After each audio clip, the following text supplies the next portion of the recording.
No vídeo de hoje você vai descobrir quais são as diferenças e aplicação dos três principais tipos de transistores: bipolar, FET-MOSFET e IGBT, e saber de forma simples por que eles foram surgindo e as formas de aplicação que são utilizados. Na maioria dos cursos tradicionais, você vai gastar muito tempo aprendendo o que não interessa. Dopagem de materiais, polarização, condução, parâmetros. E não é isso que vai fazer você reparar mais e ganhar mais dinheiro. Estudar a estrutura de materiais, como a dopagem do canal N, do canal P, etc., é perder tempo quando não se sabe analisar defeitos, o que é o mais importante. Baseado no que vimos no vídeo passado, intitulado Entenda de vez como funciona um transistor, se você não assistiu, clique aqui e assista. Você verá a forma lógica de chave aberta, fechada ou em meia polarização, que pode também ser aplicada a esses dois novos componentes que são o FET, MOSFET e IGBT. E sabendo disso, você vai ter mais segurança na sua análise de defeito, vai ter mais satisfação porque saberá o que está fazendo e vai economizar dinheiro porque não ficará comprando componente em cima de componente, troca esse, troca aquele, além de economizar tempo na bancada. Isso me fez lembrar do João, que em 2014 tinha 14 anos. Como todo adolescente, João era um garoto normal, como qualquer outro, e acabou se interessando muito pela eletrônica. No módulo 3, ele já fazia alguns bicos entre os familiares e amigos, e já ganhava algum dinheirinho. Quando chegou no módulo 4, depois de um ano de ter começado a estudar na CTA Eletrônica, ele já se destacava em sala de aula, e também lá no curso técnico do Senai. Ele se destacou a tal ponto que começou a adquirir respeito dos colegas e dos professores, justamente por ter desenvolvido características de raciocínio lógico que a CTA Eletrônica oferece a todos os seus alunos.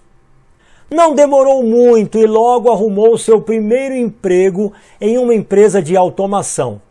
E lá, também rapidamente, se destacou ao ponto de começar a dar suporte para os técnicos e engenheiros. Como ele fez isso? Compartilhando o conhecimento que estava aprendendo na CTA. Um dia, num desses suportes, ele deu uma mancada. Sem medir as palavras adequadas, ele perguntou àqueles homens mais velhos e mais estudados: como vocês não sabem disso? Imediatamente ele percebeu o constrangimento geral e recuou, entendendo que o melhor caminho era fazer a política da boa vizinhança. Essa atitude é normal entre os alunos da CTA, porque você estuda e domina sobre o transistor e instrumentação em geral, levando você a um conhecimento tão acima da média, tão alto, que é até difícil lidar com a arrogância daqueles que se acham, só porque tem mais anos de experiência na bancada ou em estudos. Agora pense e me diga, já pensou em alcançar esse nível, independentemente da sua idade? Já se imaginou nessa posição? Falar com propriedade, analisar defeitos e solucionar problemas? Ter o raciocínio lógico e ganhar o respeito e admiração dos colegas não tem preço, não é? E isso é possível. É só você estudar seguindo uma metodologia de ensino definitiva. Veja que o testemunho do João mostrou um fato muito real. A diferença de um treinamento clássico, que leva muitos anos para se obter resultados práticos adequados, comparado a um treinamento rápido e objetivo que gera resultados em pouco mais de um ano. Esse é o diferencial quando você vai aprender aqui, comigo, neste canal. Então, se você ainda não está inscrito no canal, se inscreva agora. Marque o sininho para receber avisos de novos vídeos que eu vou postar. e compartilhe esse vídeo com seus amigos. Vamos ajudar uns aos outros. Mas você pode estar pensando, o João era novo, eu já tenho para lá de 40. Será que eu consigo também? Nunca é tarde para estudar. Eu já tive alunos de 14 até 85 anos de idade. É difícil? É, mas com esforço e dedicação, eu, você, qualquer um, de 8 a 80 vai chegar lá. Não leva muito tempo para você dominar a análise de defeitos com uma metodologia que realmente ensina. Acredite em mim. Bom, voltando ao tema do vídeo, você sabe porque não vai aprender sobre as diferenças de transistores bipolares, FETs, MOSFETs e IGBTs com uma lógica simples, apenas buscando soluções de defeitos em vídeos na internet? Porque, em primeiro lugar, você precisa ter uma base que vai te ajudar a solucionar os defeitos e, a partir desta base, saber a diferença entre elas. É o que vai ser fundamental. Não o contrário, se você não tem essa base, aprender sobre as diferenças que eu vou ensinar nesse vídeo pode até te ajudar, mas não vai agregar muito valor quando você estiver no campo de batalha, na prática, analisando defeitos diversos. Portanto, decida aprender de vez sobre o transistor e adquira a base que talvez lhe falte até hoje. E para adquirir essa base de eletrônica vai levar menos que 16 meses. Agora, pense comigo, se você é um técnico de bancada que já tem anos de experiência, sei lá, 10, 20 anos, quantos anos mais você ainda vai trabalhar até se aposentar? 10, 20 anos? Agora me responda, o que são apenas 1 ano e meio de estudos, comparado com os 20 anos que você ainda terá pela frente? Não é nada. Então você precisa decidir investir em você mesmo, investir em conhecimento para você e seus familiares poderem ter um futuro melhor. Você se tornando um especialista em análise de defeitos, vai reparar mais em menos tempo e vai ter mais dinheiro no bolso para poder desfrutar com a família. Pense nisso e decida. Bom, agora vamos para a nossa aula e para começar, primeiro você precisa entender como cada um dos transistores são polarizados, o transistor bipolar, o FET ou MOSFET e os parrudos IGBTs. Entender sobre o transistor FET de junção e o MOSFET e suas aplicações, e entender o transistor IGBT e suas aplicações. Então, vamos agora ver as diferenças entre esses 3 transistores muito utilizados. Então vamos aqui, ó. Esse aqui é o nosso comentado, mais conhecido transistor bipolar. Por que bipolar? Porque ele tem 2 polarizações. No caso, NPN ou PNP. Aqui temos um NPN. Temos também o transistor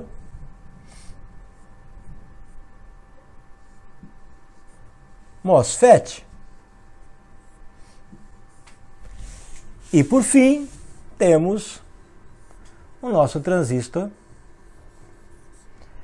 IGBT, cuja simbologia é quase idêntica ao do transistor bipolar, mas tem essa parte aqui separada que parece ser um capacitor, e nada mais é do que uma porta, uma entrada isolada. Vamos ver primeiro a polarização do transistor convencional bipolar.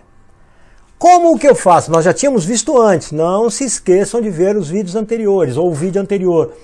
Ele pode se apresentar como uma chave fechada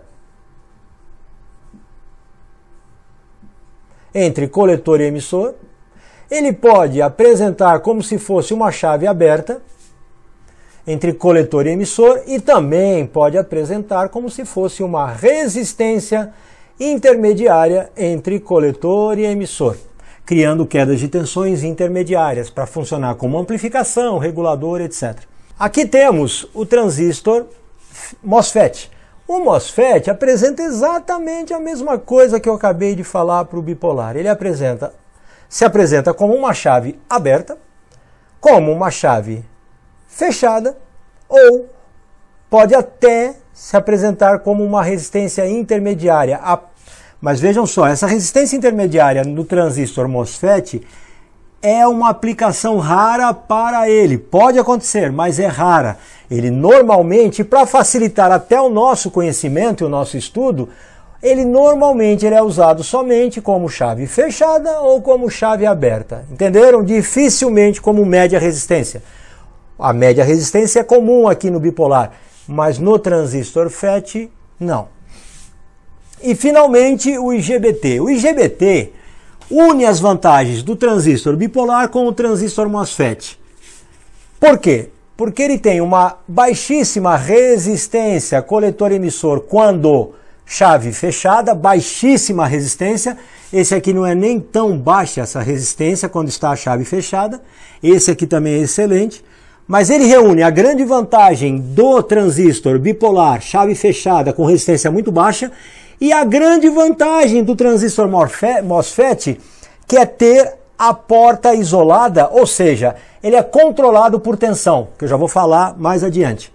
Então esse IGBT é para aplicações de grande corrente e grande potência, mas ele pode também ser aí, como eu falei, chave fechada ou chave aberta, ok?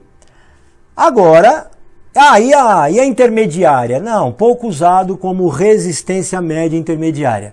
Então podemos dizer que MOSFET e IGBT, eles podem apresentar, normalmente trabalham com chave fechada, chave aberta, ou em circuito de comando, ou em circuito de comutação, esses dois.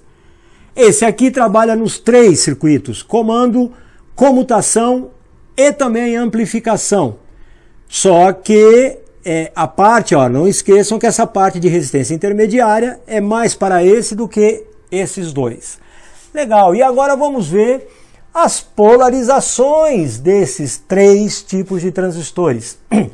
O transistor bipolar necessita de uma corrente circulando entre base e emissor para gerar ou chave fechada ou uma resistência média entre coletor e emissor.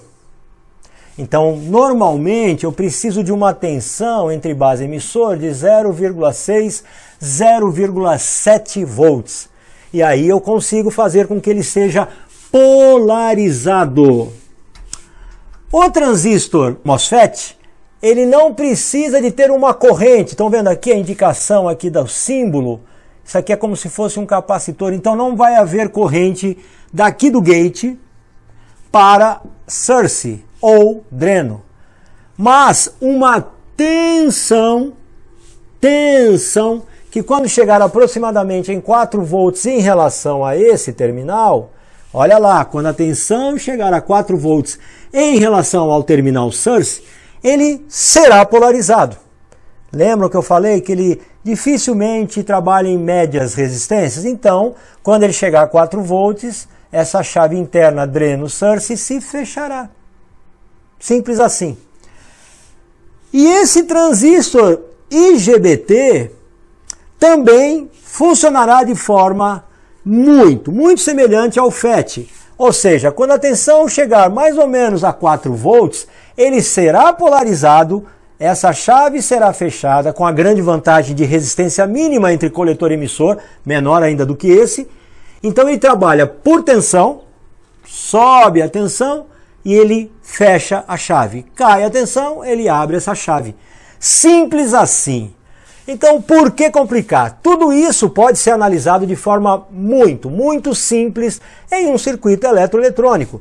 Aí você vai me perguntar, mas como pode ser testado ou funcionar de forma muito simples? Vamos aqui mostrar que eu posso criar um circuitinho de teste e verificações muito simples. Então, olha só, para testar isso aqui, basta eu colocar esse ponto no negativo, ou no terra, ou na massa. Basta eu colocar, lembra do circuito anterior, lá da aula anterior, que eu falei para colocar um resistor de 1K? Olha só, vou fazer esse pequeno teste. E aqui, olha que legal, pega um potenciômetro. Pega um potenciômetro. E um outro resistor, já vou dar os valores aqui para vocês, ó. Você pode colocar aqui, ó, 10K, um potenciômetro de 10K. E aí dá uma olhada, quando eu começar a deslocar esse potenciômetro, eu vou atingir a polarização desse transistor. Aqui, ó, 12 volts, 12 volts e 12 volts. Olha a conexão como é simples. Vou mexendo, faço essas conexõezinhas aqui, ó. Vamos lá, ó. Aqui embaixo. Aqui embaixo, 0 volts nessa base. O que o transistor tá? Chave aberta. Vamos comparar os três, hein? Chave aberta. Aí eu vou deslocando. Quando eu chegar em 0,6, 0,6 volts, eu farei circular uma corrente por aqui. 0,6, porque é um diodo, ó, uma junção de diodo. Farei circular uma corrente. Fazendo circular uma corrente, circulará também por aqui. Ou seja, ele começa a apresentar uma resistência. E à medida que eu vou jogando mais para cima, a tensão aqui vai reduzindo, reduzindo no coletor até chegar em 0 volts. Maravilha? Esse mesmo circuito, eu coloco aqui. Coloco o resistorzinho lá em cima. Aqui eu posso colocar no negativo, diretamente na massa. E aqui no gate, eu coloco vou apagar aqui, pessoal, que eu já expliquei o bipolar. E aí esse circuitinho aqui vai no potenciômetro de quanto? 10K. Com esse outro resistor de 10K. Nos 12 volts. E aqui na massa. Massa. Pronto. Faz o seguinte, coloca o multímetro aqui no dreno, em relação ao source. E vai variando a tensão. 1, 2, 3, 4. Quando chegar em 4, ele começará a apresentar uma resistência baixa e a tensão de dreno vai cair. Só isso. Então, como eu havia dito, eu vou elevando essa tensão aqui no gate do transistor MOSFET. Quando ele chegar aproximadamente em 4 volts, é só medir aqui, vocês vão ver a tensão caindo. Significa que a resistência está diminuindo, apesar do que eu falei para vocês. Não trabalha normalmente em médias resistências. Ele vai rapidamente saturar ou fechar a chave e a tensão de dreno irá para 0. Excelente modo de fazer um teste para um projeto que vocês, para facilitar a análise se ele está bom ou não. Mas tome um certo cuidado. Quando eu faço a excitação, ou seja, quando eu faço a polarização de um transistor FET ou de um transistor IGBT, esses resistores aqui, sendo de valores altos e ele sendo porta isolada, olha que bonitinho, ó, resistor e a entrada do FET em relação à massa, eu crio um circuito de resistor e capacitor. Resistor e capacitor. Então, para corrente contínua, isso aqui funciona maravilhosamente, a tensão varia, eu mexo aqui, ela varia 12,0, 12,0, maravilhosamente. Só que se isso for trabalhar, lembra do circuito de comutação? Se isso for trabalhar em alta frequência, os valores desses resistores confrontados com o valor do capacitor vai retardar a saturação ou corte do próprio FET. Então, não se excita isso para circuitos de comutação com resistores de baixo valor. Eu sou obrigado a colocar 2 transistores aqui para ter corrente alta, um resistor de baixíssimo valor aqui, transistores para ter uma corrente alta e resistor de baixo valor para vencer a carga, tanto de entrada, a carga do capacitor, tanto de entrada como de saída, e evitar o problema de aquecimento do FET. Os cuidados que tem que ser tomados são esses. E esse mesmo circuito, se eu transportar para cá, vou fazer a excitação do IGBT da mesma forma. vou colocar o potenciômetro, vou ajustar até chegar mais ou menos em 4 e o IGBT vai responder. Viram como é simples? Aqui está mais uma amostra de que chegar a ser um analista de defeitos e de altíssimo nível é relativamente fácil. Vai ter que dedicar tempo, você terá que se empenhar, mas chegar ao objetivo final você conseguirá, como muitos alunos conseguiram desde novinhos ou com idades já avançadas. Pessoal, se você gostou, se agregou valor, deixe seu like, se inscreva no canal e aperte o sininho para receber as notificações de novos vídeos postados. E compartilhe esses vídeos com seus colegas da área. Compartilhe conhecimento. Deixe sua pergunta nos comentários e tentaremos te responder. Um abraço, um beijo no coração e aguardo você para o próximo vídeo, hein?